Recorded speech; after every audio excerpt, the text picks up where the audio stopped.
As I'm sure all of you recall, I mentioned last week that Gene Welburn, a member up in Kansas City, had died. And we held her funeral service on Friday last week ago yesterday. And at that service, it was a graveside service, and of course it's always important to think about life and think about death. Realize, that's the inevitable thing we'll all run into one way or the other. But during that service, I pointed out how that Jean had endured a lot of stuff, a lot of different health issues, a lot of difficulties, and yet she had endured unto the end. Even though, I know in many ways it wasn't easy for her, it wasn't easy for Ken, I know, but she was faithful unto the end of her life. And as we grieve with Ken and with Kay, and Jean's sister, as we grieve the death of a member, I think it's important that we look at this topic and consider how it is that we have to prepare to endure unto the end. Now, many of you are younger, and you can look at your life and say, well, most of it's ahead of me. Some of us are older, and things change. It's actually a little harder today than it used to be to do a lot of things. And so it's good to think about, what are the components? What's necessary in order to endure unto the end? Now, all of us know it's very clear. Even Jesus says here in Matthew 24, when he's talking about the end of the age and the preaching of the gospel of the kingdom, because that's what we proclaim. He says in verse 13 of Matthew 24, but the one who endures unto the end is the one who's going to be saved. So that's about as clear of a statement as you would ever want. And clearly, he was pointing that out not only to the disciples then, but to us who are his disciples today. You also see, if we turn to 2 Timothy, because 2 Timothy was being written by Paul, he was writing it to his kind of understudy, his younger minister who worked with him. He wrote 2 Timothy toward the end of his life. And he had pretty much been through everything you could imagine, from shipwrecks to, stonings and beatings and rejection and snake bites. He'd been through a lot of stuff.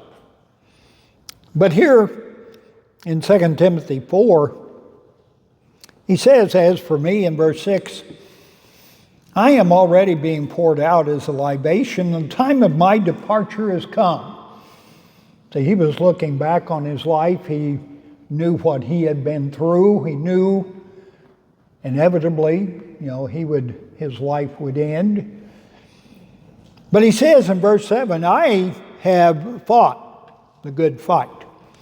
I have fought the good fight. I have finished the race.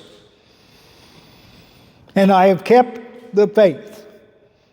See, that's a pretty succinct thing as far as what we need to think about. What's it going to take to endure unto the end?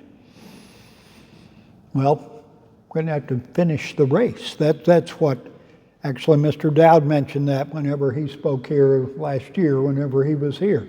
I think his sermon was about finish the race. Be sure we are going to finish the race. And so this is, in essence, about that same thing.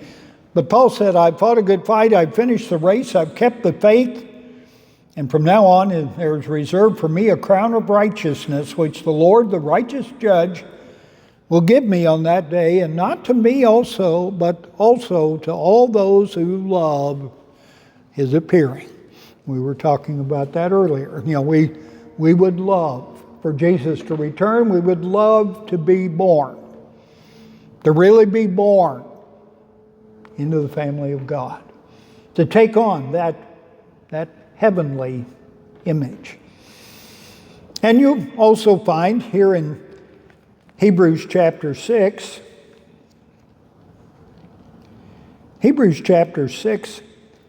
it tells us to continue on. Hebrews chapter 6, starting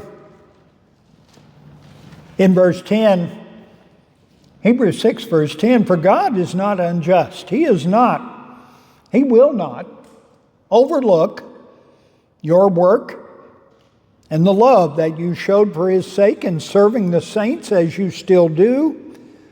And we want each one of you to show the same diligence so as to realize the full assurance of hope to the very end, so that you may not become sluggish and imitators of those through whom faith and patience are going to inherit the promises. See, these scriptures that are very common, very obvious, I think, to all of us. We're told, He doesn't want us to give up. He doesn't want us to, even as we heard in the sermonette, we don't want to go back. We've already made a commitment. We've got to just continue to go forward. And so if a member of the church dies, I'm often thinking about, what does it take to die in the faith? What does it take to be faithful unto the end? Now, that doesn't mean that we didn't have any struggles, because we do. It doesn't mean that we maybe at times even sidetracked, because that could happen, and God is very merciful. But none of us have already endured unto the end. We're still here. We are still going to be struggling along until the end. Now, I didn't know exactly that Jean was going to die when she did. I had seen her a couple of times there in the hospital, and I knew that she certainly wasn't well, and I didn't know what they might be able to offer her. But I was kind of shocked to go to the hospital and find that, she just died an hour ago. And I, had not yet learned about that, and so I learned it at the hospital. I find out from the nurse, sorry, you can't visit. The family's already left. She's died. And see, that was it was sudden, and it was not something I expected. And yet I also know that she was in a great deal of pain for a long time. And we have to, I think, consider that, because we've not yet endured unto the end. We're still a part of God's human project. He's still working on us. He's allowing us to have His blessings and His encouragement and His love, but He's also allowing us to be tried and to face trials, and even allowing us to suffer. And so, we need to be prepared for that. God is yet to finally judge our declaration of complete loyalty to Him. Now, we can say that, and I know, actually thinking back, knowing that this is November the 15th. I am 58 years old now. November the 15th, 1968, I was begotten of God. I was baptized 58 years ago, and set on a path that I need to continue to stay on. And see, God is yet to fully judge, my dedication and complete loyalty to Him. I think it's good for us to think about that, because, it's how we're going to face whatever we might face between now and the time when Christ returns. Thankfully, God is very merciful. He is totally just in his judgment of mankind. He very much knows, and clearly the Word knows. The Lamb knows at the right hand of God. He knows what it is to be human. He knows what it is to face human problems. It says that he suffered all the things that humans suffer, and certainly, in some cases it would appear a great deal greater degree than any of us. So he very much knows that. So how can we prepare? How can we prepare to endure unto the end? What are you doing? We've got to consider this and consider our human frailties, and then learn to live by faith. Live by faith. And there are numerous different examples we have in the Bible about this, but we need to be reminded of them. We need to think about them. The first thing I'll point out, and this is again pretty obvious, we've already read a verse that mentions that, Paul said, I've finished the race. So, you can look, as Paul described it, you can look at living a Christian life as a race. Here in 1 Corinthians chapter 9, you see the account that Paul gives of, an example of an athlete, and I'm pretty sure he was familiar with the Olympic system that was started in Greece. He was familiar with what they went through, how they trained, how they were preparing if they were going to be an Olympic athlete, and certainly today that's the same thing. People who are going to be at that particular level of athletic endeavor, they're going to be training year round, and they are constantly pushing themselves to a greater level of accomplishment. But here it says in 1 Corinthians 9, verse 24, he says, "Don't you know that in a race the runners all compete, but only one receives the prize? So you need to run in such a way that you may win." Verse 25, "Athletes exercise self-control in all things." Self-control is going to be a factor. If we're going to be winning a race that is our life, it's not that we're going to gain something on our own. We're going to gain something that God wants us to have. And yet he wants us to, here it says self-control, and I'm pretty sure many of us can recognize how significant that is. Athletes exercise self-control in all their lives, or in all things, for they do it to receive a perishable wreath, but we an imperishable one. Whenever you see the trophies that they pass out of any of the athletic, the big Super Bowl trophy that the Chiefs have a few times and haven't a few times, that's just the way it goes. But he says they're doing that just for something that is useless. Just if in the case of a wreath, the wreath is going to wither and be gone after a few weeks. I recall having a wreath when we were in Hawaii at the feast there many years ago, and there, of course, most of them are made out of flowers, and they looked very attractive for a little while, and then they fade. And one that I had was really a wreath. It was just leaves. And I thought, well, that doesn't look very good. And it certainly it wasn't pretty. And yet I later found out, that's really an honorable type of wreath. I didn't know that or didn't understand it. But I also know that after a week or two, it didn't look it looked like an old stick. It wasn't very appealing. It wasn't worth anything. But it was often a welcome gift, I guess, as you get there. And so it is something that we have to be thinking of our lives as as entering a race that we want to win. We want to be successful.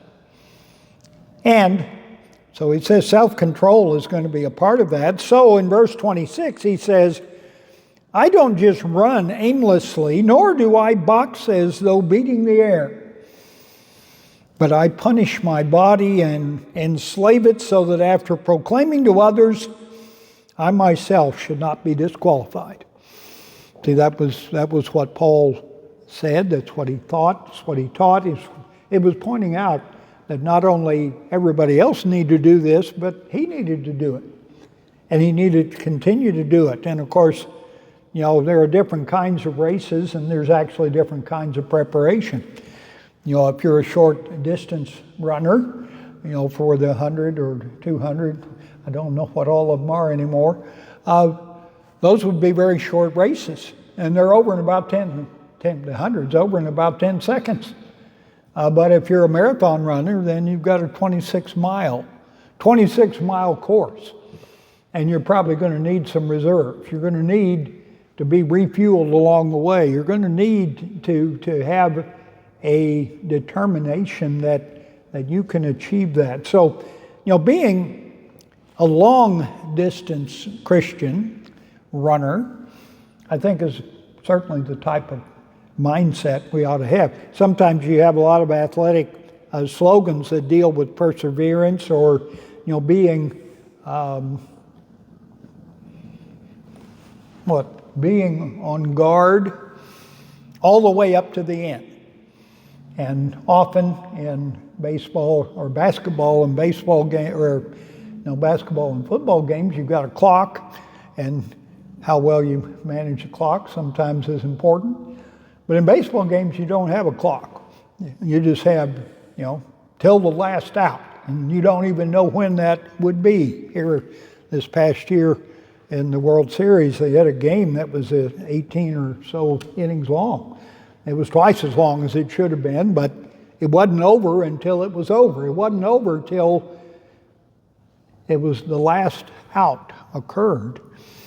And so you often have slogans, either athletic slogans or just statements like, when the going get tough, the tough get going.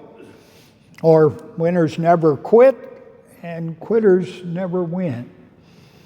Those are things that we can apply to our spiritual life. Dr. Ward from Big Sandy, and having taught in Ambassador College for many years as an administrator and a teacher, he used to say, or he's given, I know, sermons regarding that, and he's titled that, "The Hoe to the End of the Road."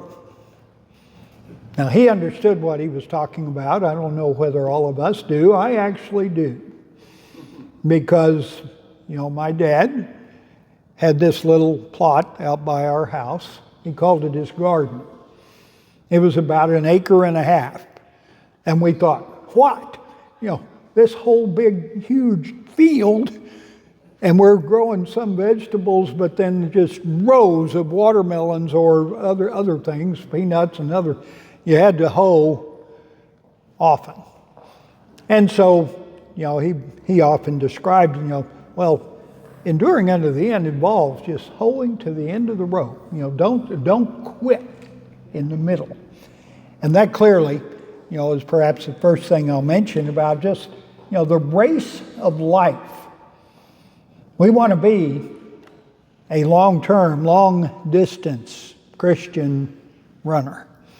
And so we can have that in mind. Secondly, and this is tying together directly with what our sermonette was about, in order to achieve what God wants us to achieve, He wants us to be successful. He wants us to be in the kingdom of God. He wants us to be born as His children.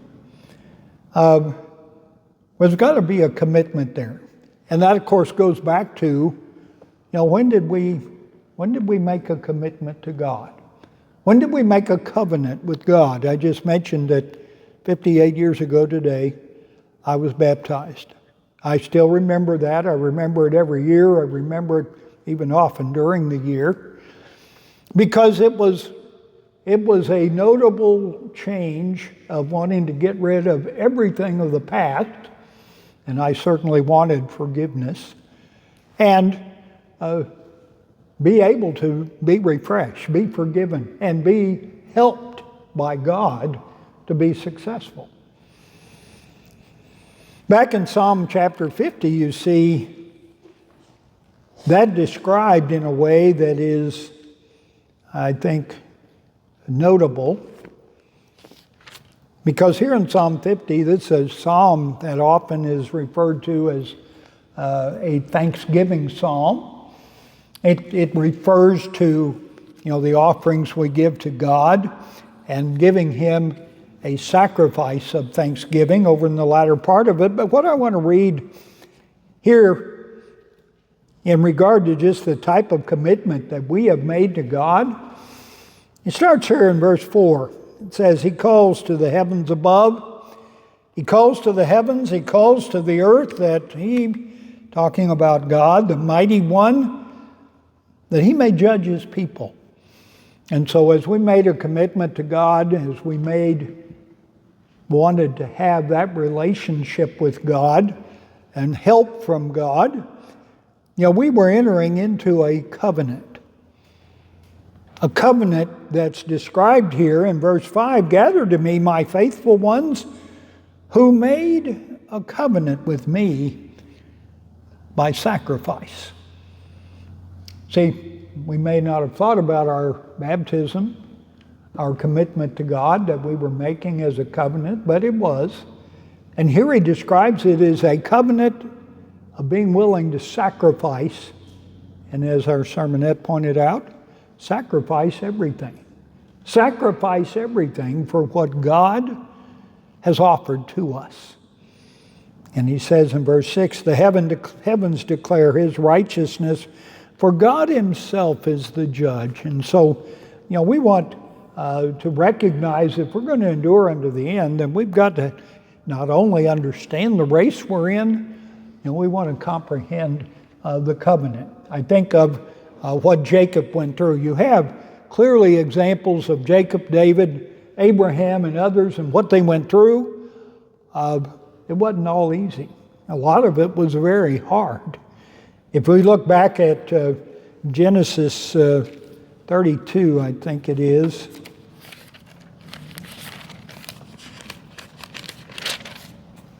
Yeah, Genesis 32.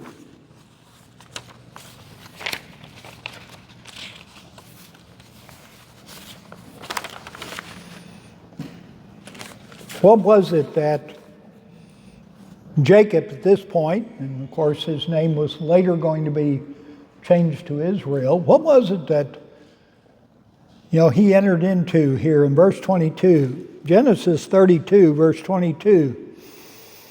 Jacob was actually waiting to meet his brother that he had deceived out of the birthright, Esau. He was waiting to meet him. But it says in verse 22, the same night he got up and took his 2 wives, his 2 handmaids, and his 11 children and crossed the ford of the Jacob. He took them and sent them across the stream, and likewise everything he had. Jacob was left alone, and a man wrestled with him until daybreak. Now we later determined that this was a wrestling with the God of the Old Covenant, the Old Testament. The Lord God who was the God of Israel. But this encounter certainly had to be startling, I would imagine, to Jacob. But it says he was left alone. A man wrestled with him until daybreak, and so he's wrestling with this object that seems slippery. Can't seem to pin him down. Can't seem to do anything. And when the man saw that Jacob did not prevail, or when the man saw that he did not prevail against Jacob, he struck him on the hip socket, and Jacob's hip was out of joint as he wrestled with him. And then he said, "Let me go, for the day is breaking. But Jacob said, I'm not going to let you go unless you bless me. And so he said to him, what is your name? And he said, Jacob. And then the man said, you shall no longer be Jacob or called Jacob, but Israel, for you have striven with God and with humans, and you have prevailed. You have prevailed. And when Jacob asked, please tell me your name. But he said, why is it that he asked my name? And there he blessed him. Clearly, in this case, God was working with Jacob. He was wrestling with Jacob, it appears, from this description. And yet Jacob wanted the blessing of God because he was prevailing. And so Jacob called the place Peniel, saying, for I have seen God face to face, and yet my life is preserved. See, that was an encounter that involved Jacob having, actually, his whole character had need of change. He was a deceiver. We go back and read about him deceiving his father out of the birthright blessing from Esau, and yet he was that was just kind of his nature. That was kind of his character. He was deceptive. He was a deceiver, and yet in this case he was changed to be a prevailer. And certainly, I think when we think about our commitment to God, we want to think of it as being it's a foregone conclusion that I'm going to be expected to prevail. I'm expected to be faithful. I'm expected to be, and see, that's really what it tells us. We are to endure unto the end. We are to be faithful unto the end. And so, that's a major part of what God would expect of all of us. The type of covenant that we made with God was a covenant of sacrifice, being willing to sacrifice everything, that we face, that we need help with. And of course, Jacob correctly was asking that God would bless him, he would strengthen him. I don't know that he fully understood what he was going to be expected to do or even what role he would play, but he now is stated to be someone who would be in the kingdom of God, someone who would be a ruler in the kingdom.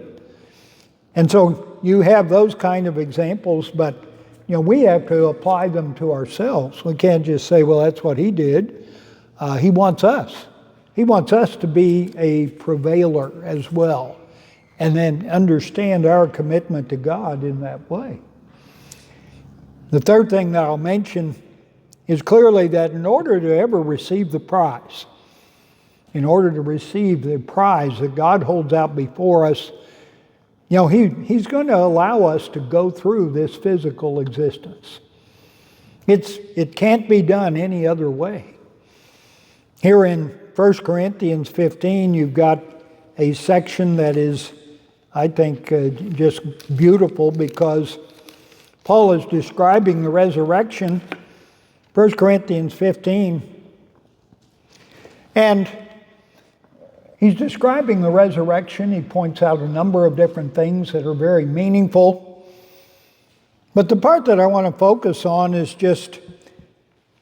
starts here in verse 45. He says in verse 45, thus is written, the first man Adam became a living being, the last Adam became a life-giving spirit. But in verse 46 it says, it is not the spiritual that is first, but the physical, and then the spiritual. And so in order for us to have a spiritual body, as verse 44 mentions, we've got to live through this physical existence and learn the things that God expects us to learn, and even to struggle with the things that He allows us to struggle with, but doing that with faith. With faith. is what he wants. He wants us to endure all the way to the end, being faithful and actually appreciating what he is doing with us. He goes on to say the first man, verse 47, was from the earth, a man of dust, talking about Adam. The second man, talking about Jesus, is from heaven. And as was the man of dust, so are those who are of the dust, and as is the man of heaven, so are those who are of heaven. And just as we have borne the image of the man of dust, just as we have borne this physical, limited, often impaired frame, he says, just as we have borne the image of the man of dust, the image of the earthly, we shall bear the image of the heavenly.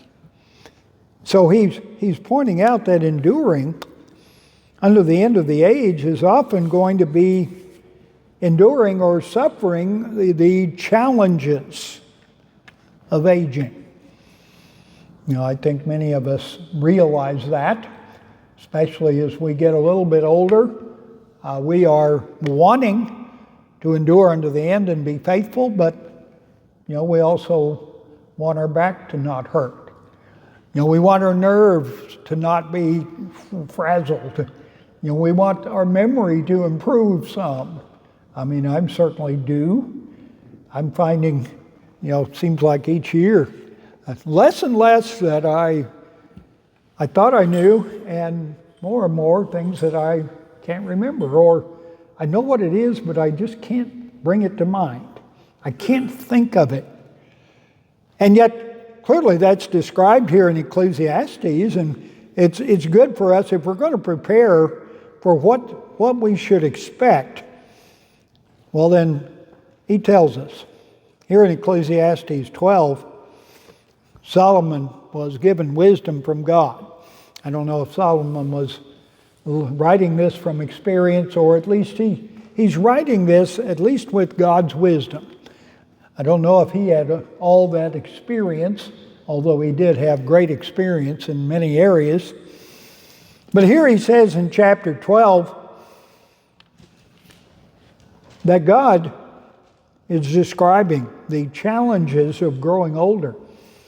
And he even describes it as the times of trouble. So if we're going to bear the image of the earthly, if we're going to achieve in our physical life what he wants us to achieve, well, then we're going to have to recognize limitations. All of us have some limitations. We have some limitations that we may have received just from our birth, from our genetics, from our past. We have other limitations that we manage or try to figure out how to manage throughout our lives. We don't all have the same makeup or background. But he does tell us, he says, remember the Creator. In verse 1, in the days of your youth, before the days of trouble come. No, that's not a good description of getting older. And yet that's what he says. Remember your Creator in the days of your youth. And so those of you who are younger, remember the Creator in the days of your youth. Before you ever get to the days of trouble and the years draw near, when you will say, I have no pleasure in them. That doesn't sound like describing older age as something that's all that pleasing. And I certainly have worked with many people in many different senior aging facilities who are very, very limited. And not all of them entirely old, but many of them much older. So he says in verse 2, before the sun and light and moon and stars are darkened, and the clouds return with the rain. And he goes on in verse 3, in the day when the guards of the house tremble, and strong men are bent, and women who grind cease working, because they're few, and those who look through the windows see dimly. So here he starts describing, somewhat in a poetic manner perhaps, at least in a descriptive term, of getting older, of having impaired vision. Certainly Jacob, it says he had eyes who were dim with age.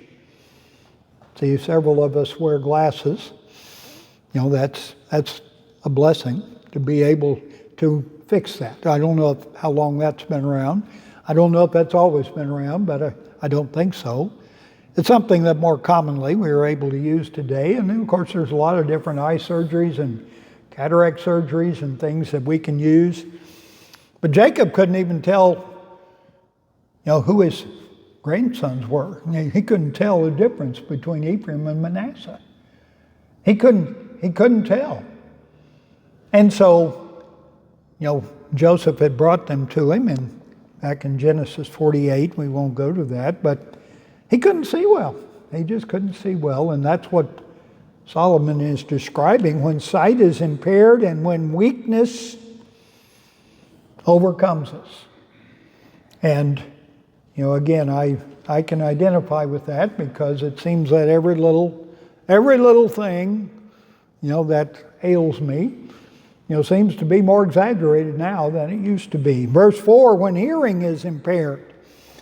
Verse 4 says, when the doors on the street are shut, and the sound of the grinding is low, and one rises up at the sound of a bird, and all the daughters of song are brought low.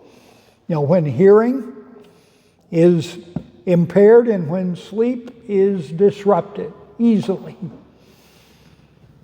Whenever we suffer those things, is that unexpected?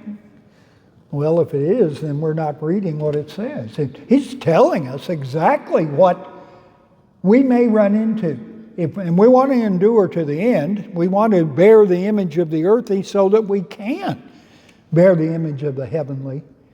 But he says this is what to expect. Verse 5, when one is afraid of heights, I was afraid of heights when I was 10. So I'm certainly afraid of heights today. Some of you just still want to get up on a ladder and wash windows. You can do it while you can. Do it while you can, because eventually you will not think that's so easy. And certainly that's the case. Of course, oftentimes older people want to do it and find out they shouldn't have because it's too easy to fall. Or I certainly know that, when one is afraid of heights and terrors are in the road, the almond tree blossoms, grasshopper drags itself along, and desire fails, because all must go to the eternal home, and the mourners will go about the streets before the silver cord is snapped, and the golden bowl is broken, and the pitcher is broken at the fountain, the wheel broken at the cistern. See, that sounds like breaking down. Just breaking down. What should we expect? What are the challenges that we're going to face? Well, weakness, eyesight, hearing, sleep, balance, desire, and I would guess verse 6 probably talking about different ailments with the stomach and maybe organ trouble and backaches and nerve problems.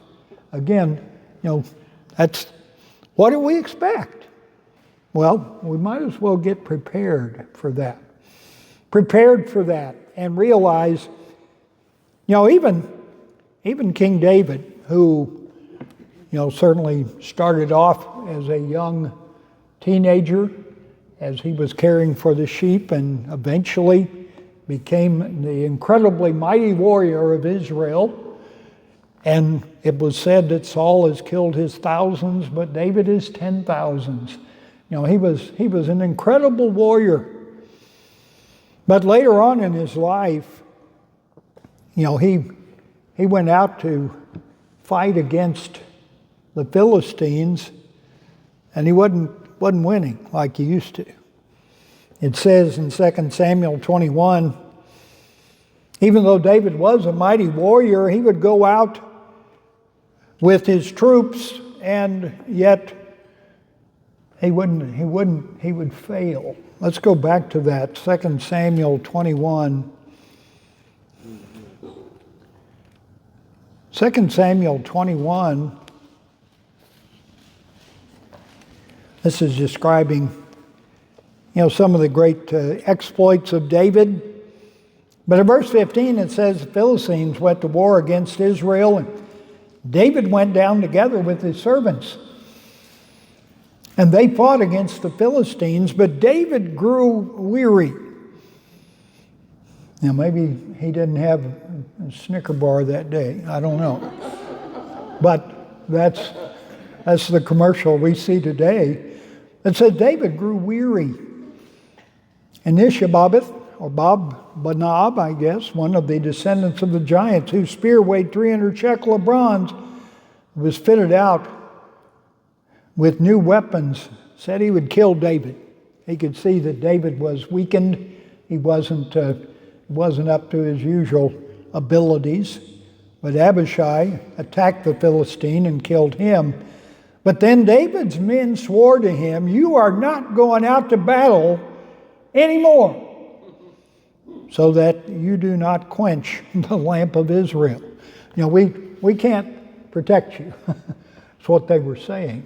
We certainly need to guard you, and we're not wanting you as the king of Israel to die, but we can't. David had grown weak in his old age. So as we think about that, how does that apply to enduring unto the end? Well, we don't want to compromise with the Word of God.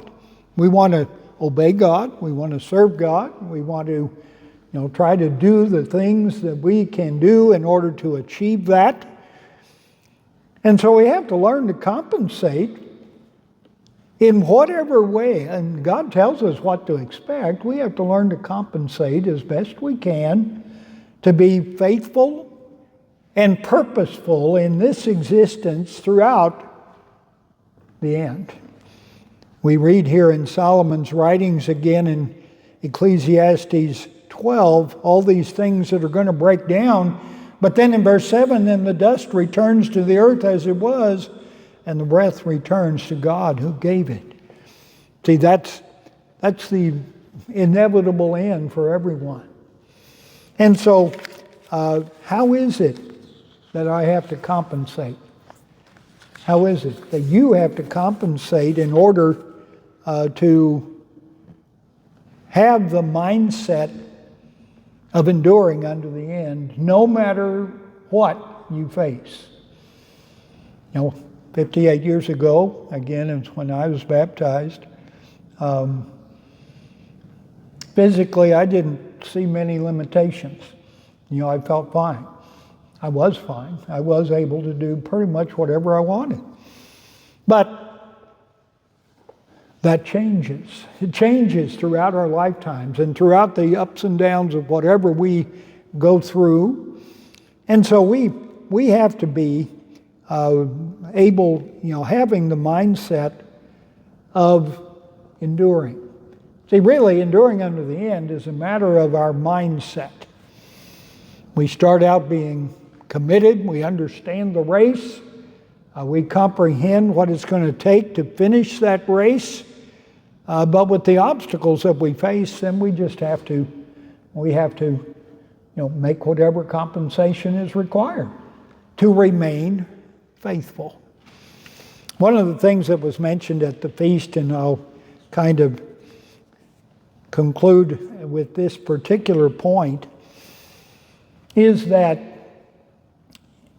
shortly after Jesus' life, the Roman Empire was ruling, and there were many people who, I would say, believed, at least in part. There were certainly authentic Christians, and then there were others who would believe, but perhaps were not authentic. And yet Christians in the Roman Empire were willing to die for their beliefs. We hear about the people who were burned at the stake or fed to the lions, and what type of mindset did people have to have, whether they were true Christians or not? They had a belief in Jesus. And of course, that was a part of the system, because the Roman system required people to, in a sense, almost worship the Caesars, worship them as gods, and do everything that they required. But in the Roman world, Christians were persecuted and killed for being, and this was interesting to me to read this, and this was introduced to me at the feast in a sermon that was given, that they were viewed as otherworldly. Otherworldly. And it was primarily because of their exclusive beliefs. Think about it. Do we have beliefs that the world would look at and say, that's pretty exclusive? And certainly different. Because of their exclusive beliefs and their refusal to participate in Roman religious and civic life, whenever you've got pagan holidays that are demanded that everyone observe in a sense, and of course we avoid that or strive to and try to figure out how to manage that with our families or others. But it says, they were considered otherworldly because of their beliefs, because of their refusal. They were called antisocial or subversive or treasonous because they just didn't go along with the government system. They couldn't do that. And they were expected to worship the Roman rulers. They rejected the gods of Rome entirely. They were seen as a threat to the state by refusing to participate in public festivals or offer sacrifices to Roman deities. They threatened industries that were dependent on pagan worship, such as makers of idols. We read about that in Acts. The complainers were the ones against Paul and others who would be true Christians. You're going to mess up our business here. You're going to mess up our idol making. We won't go through the verses that talk about that, but that was a part of what true Christians. They were willing to die because they were otherworldly. Now, are you otherworldly?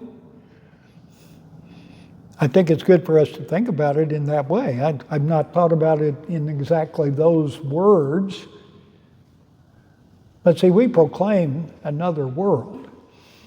We proclaim to be identifying with the King of Kings. We proclaim to be otherworldly.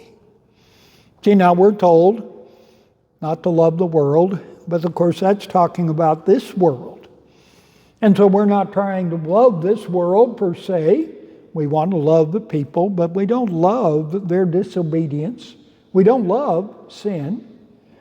But we want to have in our mind, so that's the mindset that we've got to have to be able to be otherworldly.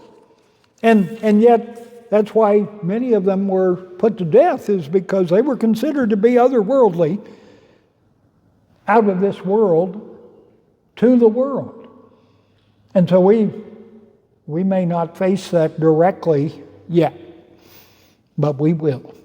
We will face that far more strongly than I think we have up to this point. And whether it will be before we die, I don't know. But we have to think about it. Not only enduring unto the end being an idea, but it's something we're committed to. It's something that we understand that the race, we've got to finish the race. We want to be focused on what God is expecting of understanding what God is allowing us to live through in a human form. And then, realize why. Why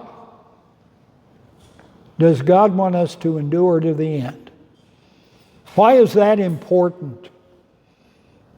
Well, it's because He's working out an incredible plan that involves human beings, not just being Christians, not just living good lives, not just obeying even, but being totally committed and faithful to the end and loyal, to the Creator. That's what He wants from all of us. And that's in order to be a receiver of salvation, then He wants us to have that mindset. We are told that we have to choose to be faithful to God against all odds and obstacles. When he says, I set before you life and death, blessing and cursing, choose life. What he was saying was that you've got to choose. You've got to choose to be loyal to the end. And that again is what Christians would do, even unto death at times, and we have to see that in ourselves. Certainly God doesn't want to see a future created being defy his rule or authority in his kingdom. He's already seen that. He watched that with the super archangel Lucifer. And so we're preparing to rule and reign with Christ. And so enduring unto the end is clearly not just a motto. It's not just maybe an encouragement. It is an imperative. We have to have a mindset of enduring unto the end. And here, I guess we should look at one other verse here in Hebrews 12. It says, in order to do that, we should do as Jacob did, ask for his blessing. We want God's blessing. We want his help and intervention. And here in Hebrews 12, which follows, of course, the chapter we call the faith chapter of the Bible in Hebrews 11, and lists a number of successful and faithful people.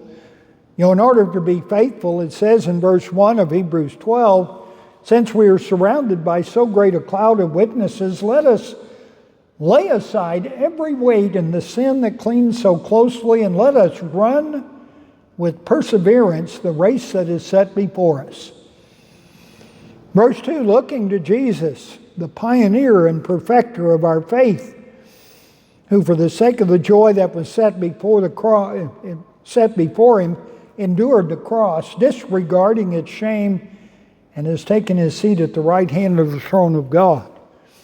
Consider him who endured, verse 3, such hostility against himself from sinners, so that you may not grow weary or lose heart in your struggle against sin. You have not yet resisted to the point of shedding your blood.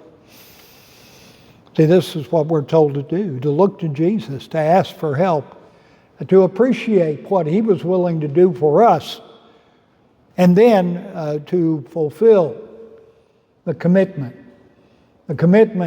that he started in our lives whenever he called us to be a part of the body of Christ. So I hope that, by reminding ourselves of these things, that we don't have things that come upon us that we're unprepared for. We want to be prepared. We want to be realizing that, I don't know what I may need to do, but I do want to remain faithful and endure unto the end.